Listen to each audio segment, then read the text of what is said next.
প্রিয় দর্শক, এই মুহূর্তে আমি সরাসরি কথা বলবো। আজকে যারা এই খেরকে উৎপাদন লালন পালন করছে তারা আর কিছুদিন পরেই হয়তো বাজার হাটে বিক্রি করবেন। ভাই কেমন আছেন? আলহামদুলিল্লাহ ভাই ভালো। ভাইয়ের নাম কি? ইমদাদুল হোসেন। ভাইয়ের নাম হচ্ছে এমদাদুল হোসেন। ভাই এই ক্ষেত কি আপনার? না, আমি কাজ করতেছি। আচ্ছা, ভাই কাজ করার জন্য আসছে। তো ভাই আপনার বাসা কোথায়? সিরাজগঞ্জ সুহালি থানা। আচ্ছা, ভাইয়ের বাসা হচ্ছে সিরাজগঞ্জ চৌতালি থানা। ভাই ছেলে মেয়ে কজন? পোলাপান নাই। আচ্ছা, ভাইয়ের পোলাপান নেই।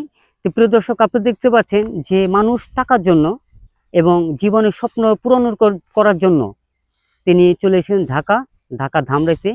ভাইয়ের জন্য দোয়া করবেন, ভাই যেন সবসময় সুস্থ থাকে, ভালো থাকে। কারণ এই প্রচণ্ড এই রোদে অনেকে অজ্ঞান হয়ে পড়ে যায়।